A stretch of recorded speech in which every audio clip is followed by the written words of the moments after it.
So one of the most important parts of the process when I'm preparing to shoot a video for a client is to have a really solid understanding of what it is that they want and what we're trying to achieve.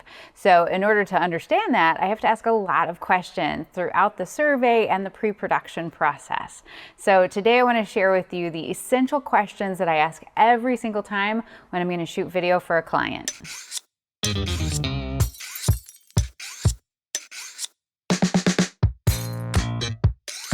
Hey there, I'm Joni. Welcome to my studio. And today we're talking about shooting video for a client and really focusing in on social media videos that we shoot for clients. This is a category that is just simply exploding. I find myself shooting videos for TikTok and Reels and Stories and all the various places that content can go today for my clients. And I thought you might find yourself in this similar situation. And so I wanted to share with you the questions that I have found really helpful to ask in order to make sure that I am shooting exactly what the client wants and so that I am totally prepared for shoot day. But before we dig into those essential questions, I am excited to share with you that today's video is sponsored by Skillshare. Skillshare is an online learning community with thousands of inspiring classes for creative and curious people. Explore new skills, develop existing interests, and get lost in creativity. Now, it's created specifically for learning, meaning there are no ads and they're always launching new premium classes so you can stay focused and follow wherever your creativity takes you. Now, I recently loved watching Video for Instagram telling an engaging story in less than a minute by Halis Narvaez, obviously very applicable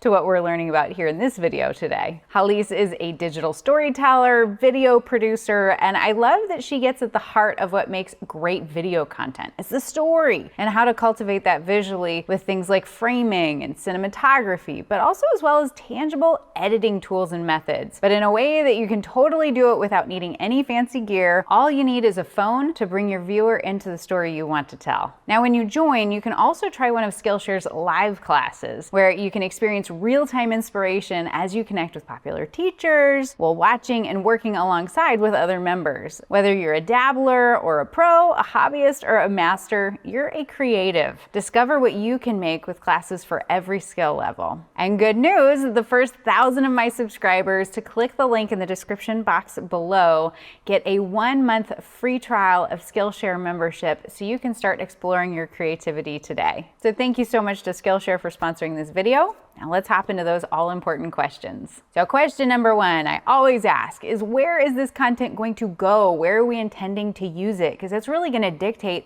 a lot of specific things about how we're going to shoot this. Namely, the first thing that comes to my mind, especially when we're considering shooting video for social media, is, well, what's the aspect ratio that we need to shoot for? What kind of cropping do we need to consider? Is this going to be a vertical video or a horizontal video? Because, you think about like 20 years ago, people go, you never shoot a video vertically, but now our phones, right? We have all of the Reels, the TikTok. A lot of this content now is vertically oriented in that 9:16. So if we need final content to be delivered in that aspect ratio, we want to shoot for that. But now maybe they say, okay, well, we want to be able to use this on Instagram stories and TikToks and Reels. And you're thinking, okay, great, 9:16. And they say, but then we also want to be able to repurpose it for the Instagram feed, which is a 4:5 aspect ratio, which, okay, that's still vertical orientation. So we can shoot it like that and just make sure to keep the action center weighted so that, we can preserve that 9:16, but if we need to crop in, that we're not going to lose any of the vital information or the vital action that's going on in the scene. It's like a couple years ago when I was shooting a ton of those tasty style videos for clients and that they wanted to use them on YouTube, but then also put them on Facebook. And so kind of the desired aspect ratios at that time that we wanted the horizontal crop, right? So that we could have that on YouTube, but then take it down to square so that they could put it on Facebook, that the visual real estate worked really well there. Again, keeping things in the center so that we could crop it. But now where things get a little bit tricky is if they start telling you that they're going to be putting this video in places where you need both horizontal and vertical. That to me, yes, you can shoot in 4K so that you have a bit more resolution to work with, but to me, it's very hard to shoot a video that you can turn it into a horizontal video and then also turn it into a vertical video. In my position, if I'm being asked to do that, I will shoot separate videos. So I will shoot vertical footage and then I will also shoot horizontal footage, because you just start to think about like the composition of the shots and the movement of the shots, and it just becomes super duper complicated if we're trying to overly multi-purpose content. So if you're being asked to do that and you don't feel comfortable doing that and you want to draw the line, like say, no, really for the best interest of the content, let's shoot this twice and make sure that that's a consideration in terms of the way that you're pricing these and the way that you're considering the amount of time it's going to take you to do this work. So in question number 2, what is the shot list or the storyboard? What are we capturing, right? That we have to have a good sense of what are the different kinds of shots that we need in order to tell the intended story. And this goes back to question number 1, is understanding where is this content going to live, and thinking too critically about the idea that content that performs well in TikTok and Reels may be similar, but what's going to perform well in the feed and what's going to perform well on Pinterest and what kind of content do we create for other platforms and spaces. I really think it's super important in that process to think critically when it comes to the shot list and making sure that we're shooting with the intended destination and with that intended storytelling in mind. Like, beautiful shots are lovely, right? We can have these beautiful sweeping shots of ingredients and beautiful shots of, pouring stuff. But if there's not something that's going to catch the viewer and captivate the viewer, bring them into a story, like surprise them, bring something interesting to the equation, like it's just going to be content that just kind of gets scrolled past. Now, where this gets tricky is in situations I find where you're working directly with a brand. So you're not working through an agency or some other creative group, that you're working directly with the company and maybe they don't have like a creative team in place or marketing folks who are really taking charge and leading like the ideas and the innovations in this, and that they're relying on you to create those, because that can happen. And maybe you're somebody who enjoys that storytelling process and maybe you want to infuse that into the work that you're doing for these clients and helping to consult on the creative side in addition to the production of these videos. And if that's the case, that's great. And you are kind of like secret ninja in these situations because that's an added value that you bring. But do make sure that if you are bringing that creative to the equation and you're being asked to do that, that is something that you're going to want to make sure is involved in your pricing and in the time that's being considered for what you're getting paid for this shoot.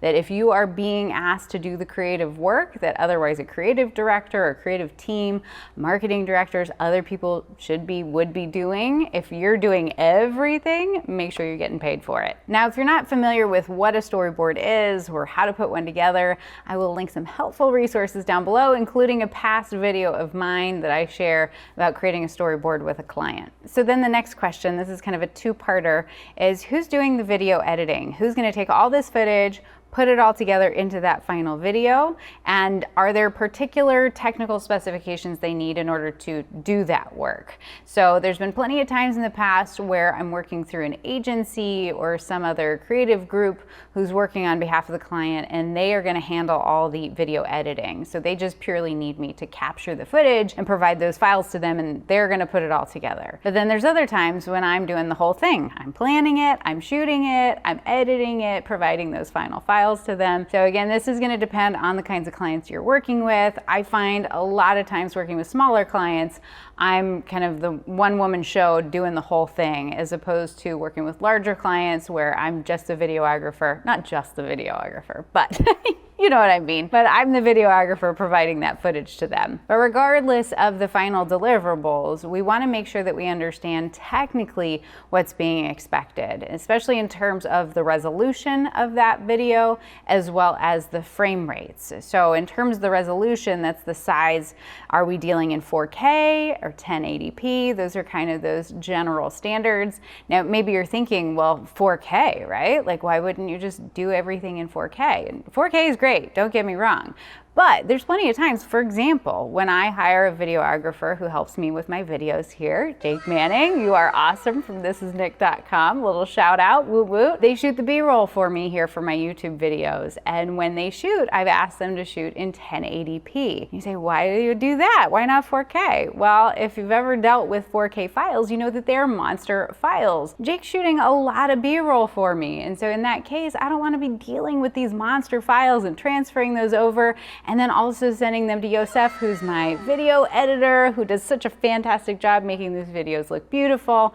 I know it's just all this file transfer. 4K files are massive, so making it a little bit easier in terms of those video transfers dealing in 1080p footage. But there's plenty of times shooting for clients, they request 4K files, which is great. I'm happy to do. And that gives us a lot of flexibility if you're familiar with in terms of being able to crop in on 4K footage. We can deliver a final video in 1080p if we've shot it in 4K. If we need to kind of zoom in, crop in on that we have the flexibility to do that because of the higher resolution of 4K video. And then when we talk about our frame rates, well, that kind of goes back to then the question of, well, what are these videos for? Where are they going to live? What's the storyboard? What's the mood we're trying to create? You know, that if we're looking for a lot of slow-mo, buttery B-roll, then we're going to shoot that in 120 frames per second, 60 frames per second, so we can slow down that footage. A lot of times clients will ask me to shoot things at 60 frames per second because then that'll give them a little versatility in post, that if they want to kind of keep it at that standard pace, that 60 frames will still look nice, but that they have the ability to slow it down if they do want to kind of get some slow-mo footage, that 60s is going to have that kind of flexibility factor. But maybe this is intended for somewhere that they want it at the 24 frames per second or 30 frames per second.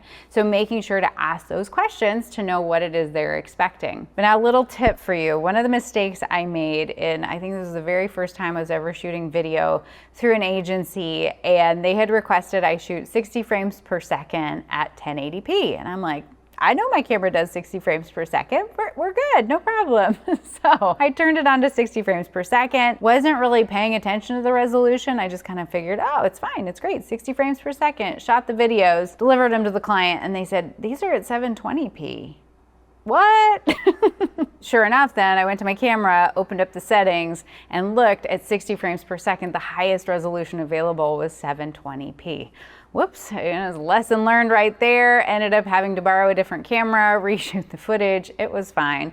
But do make sure that whatever you're being requested to do, that your camera is actually capable of doing. So you're gonna run into limitations. For example, if they're asking for 4K footage at 120 frames per second, I'm sure there's a camera out there right now that does that, but a camera's gonna overheat.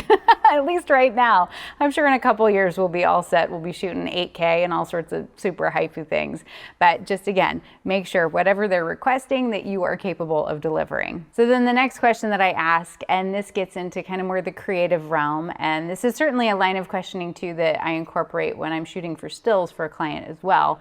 But especially when we are going to be editing the video, we want to make sure that we understand, are there brand guidelines in terms of colors and fonts? That if we are adding titles to this, if there's some sort of opener or logos or overlays, other things that when we edit together that final video that we need to incorporate, that those are important things to know ahead of time. It's gonna make you look more professional if you're asking those questions in advance. But this is also gonna inform choices around the art direction in terms of the surfaces that we're choosing, the props that we're working with, lighting choices. A lot of times too, I'll ask a client to provide me example videos of maybe what they've seen elsewhere out there. This kind of goes back to that idea of the storyboarding, that I would love to see stuff that they like, that they have seen out there, that they're like, ooh, if we could create something along these lines, that I really like the lighting in this, or I really like the pacing of this, or I like the energy of this. You know, the more information that I can get ahead of time to really kind of creatively get inside what it is they're trying to create, the better off. So question number 5, to round out our essential questions when preparing to shoot video for clients for social media,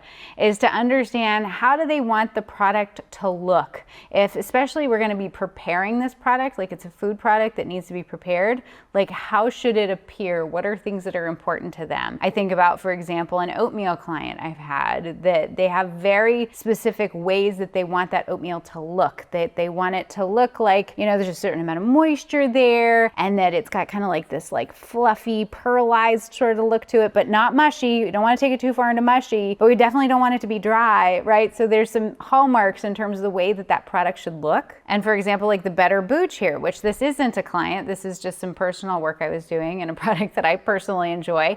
But things that I would want to know is, do they actually want the ice in the glass, or should we just pour the product straight into a glass, like no ice? And do we want condensation? Do we not want condensation? Again, things that are going to be really important to them, make sure to get inside of their head so that you know how should their product look. Because that, at the end of the day, is the most important, that their product looks the way they want their product to look. And so those are the essential questions that I ask when shooting video for a client. Now, if you're shooting videos for clients, I would love to know, are there essential questions that you ask that I didn't share in this video? I always find it super interesting to hear other people's process and that we can learn from each other. So feel free to spread the wealth, share all those insights and questions. But if you enjoyed this video, go ahead and hit that thumbs up. Thank you as always for stopping by the studio. It's a treat to get to teach you and to share my expertise and share a little bit of my wild and wacky world. And so with that, I hope you stay out of trouble. I'll see you real soon, all right? Bye.